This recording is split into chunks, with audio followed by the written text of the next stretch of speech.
Hello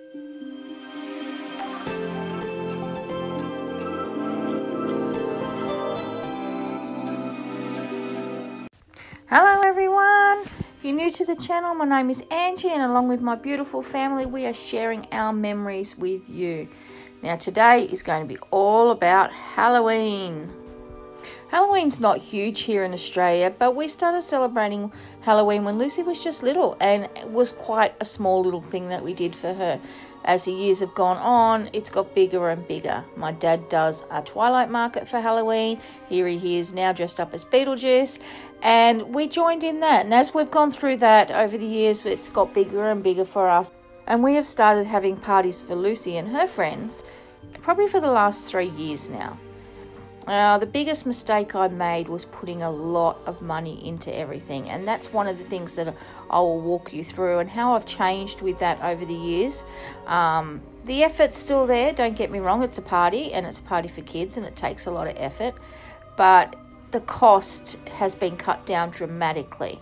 So here we go, I'm going to take you through, I'm going to show you all the different areas that I work on for a party and how over the years I've actually changed that and how I've cut down the costs of it. So let's go. The first thing we'll talk about is the decorations. Obviously decorations are a big thing for a party and they set the scene. So, you know, spiders, spider webs, all those sort of things have gradually gathered over the years. This inflatable tree I bought probably 4 or 5 years ago now, has been a big influence on all of my parties. It is the backdrop to a lot of photos and it just makes the party. Everybody loves it, everybody comments on it, and it's definitely was worth the money that I spent at the time. Gradually we started decorating inside as well. Nothing major, just a little bit, just to bring that Halloween celebration inside, I guess you could say. The next thing we'll look at is food. Now this is where I went wrong right in the beginning. I put so much effort into it. The cupcakes that look like pumpkins, the amount of lollies and things that I had growing out of skeletons. Yeah, it looked really cool and it did look pretty cool, but the cost is there and it did cost a lot of money. You know, more cupcakes, these ones like witch cauldrons, and you know the balls that go on it to make it look like the bubbles and things that all add up to cost. You know, these are my graves. I do like my graves, I must admit, but you know, again, a little bit of cost. You've got to buy this, you've got to buy that. These are probably the most cost-effective ones I did. They were just donuts that I bought at the shops, a packet of fangs and a packet of eyes, and Bob's your uncle. There you go. They look pretty cool. The second year that we did the party, the way I set things up was a little bit different. It wasn't so much food. And I tried to set it up like a grazing table. Added some veggies and things for a bit more healthier food because I knew they were going to get a lot of chocolate and lollies and things. But still, it was just too much food. Too much cost went into it. A lot of food was wasted. The kids didn't touch a lot of it. And this is where I started to wake up to what I was actually putting out for the kids. They were there for the games, not the food. Huge lesson learnt. So speaking of games, here we go. A couple of our favourites. The eyeball and spoon race. That was cheap. It was easy. Ping pong ball on a spoon. The next one is Pinata. Now I got these at Kmart. I think they cost me about $10. And we put spiders in them instead of lollies because they were going to get heaps later.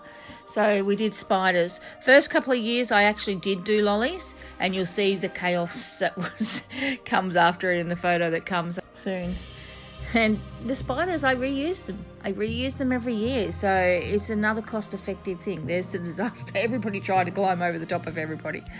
One of the things I actually did too, to come away from the games, to give them a bit of downtime, was doing gross stuff. Now this was was supposed to be eyeballs. It was in a container that they put their hand in, and of course it was just my Orbeez. Then I did spaghetti. That was my intestines, and put some green dye in it, and off they went. So you can see the hole where they put their hand in and they weren't allowed to look in, and that was pretty cool. They liked that. Then we played Pass the Parcel in a different kind of way. This was probably the year before last. They passed the inflatable pumpkin around. When the music stopped, they took something out of the cauldron. Now, in the cauldron was a bag. It did have a lolly in it, but on top of it was a bug. Now, that bug was then used to add to this cauldron, which we put vinegar and bicarb in it and stirred it up. So everybody came and put their bugs and spiders and whatever they got into the cauldron. We added the bicarb and the vinegar and some green food colouring. And they were just in awe about how it just bubbled up and loved stirring it. This one is a corners game, pretty basic. You add some pictures around the yard. You take a picture out of a hat, and whoever's standing on that picture is out. Very cheap, and the kids love it. I do that one every year now. The next one up is balancing the pumpkin. Now, the idea of it was they were supposed to balance the pumpkin on their heads, and they were in 2 relay teams. Pretty simple, pretty cheap, because you can use just a $1 trick-or-treat bucket if you want to. It still works. One of the older kids decided they were going to carry it under their arm instead of balancing it, being smarty pantsers, but hey, it's all about having fun. Last year I decided to make it even cheaper, and we did minute to win it games that were so economical. We bounced an eyeball, which of course I already had, into a cup. I bought Halloween cups, and we stacked them into towers. Everyone's turn was timed, and whoever had the fastest time won. Another game we played it a long time ago at Andy's 50th, which was stack the dice. Now, instead of stacking the dice, because obviously dice are not Halloweeny, I bought Black Cat lollies and we stacked them. Now, I thought it was going to be easy, but it actually turned out to be a bit tricky for them. But kids being kids worked their way. They actually squashed them together so they stuck like glue and were able to balance 5 on top of each other. Thought that was pretty clever. The next one was find the eyeball in the haystack. Now, we just used some garden mulch that we had into a bucket. Using a blindfold, I had to find 5 eyeballs in a minute. And that was a really good game, and cheap too. Now, the last activity we do every time is a trick-or-treat hunt. Now, because of the cost of that, I ask every family that's coming to bring a bag of lollies. And as you can see from the photo before, we have bucket loads of lollies that get chucked out for the kids to find, and it is the highlight of the party.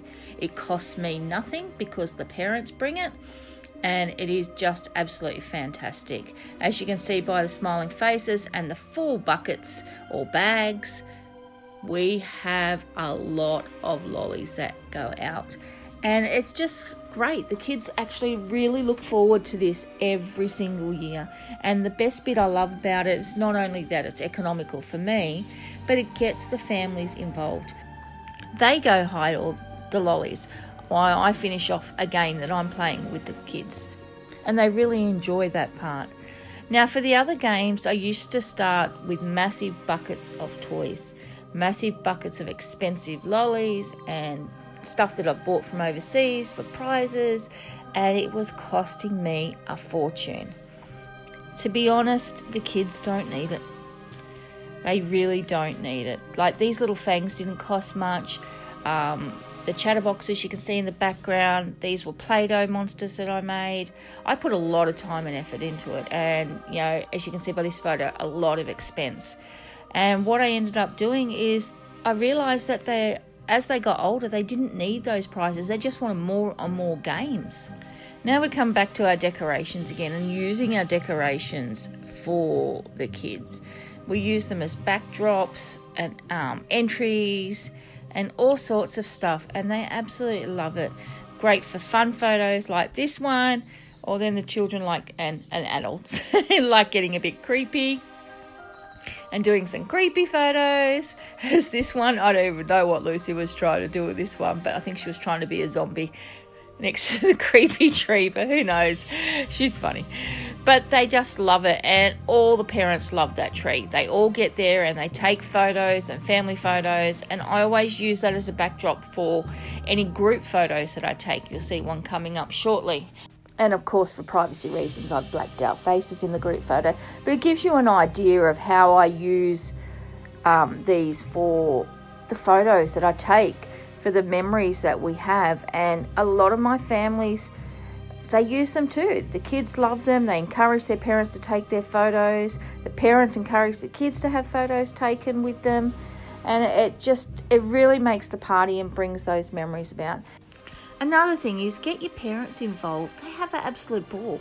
Here, Andy and a couple of parents were doing the time warp. The kids loved watching them and the parents had a great time. And of course, I can't have a video without Ori in it with his little pumpkin outfit. He's so cute, even if he hates it. We love it. He hates it. But hey, what do you do? Anyway, guys, thanks for watching. I hope this has given you a heap of ideas for your next Halloween party. Hope you have a great Halloween. Thanks for watching. Bye.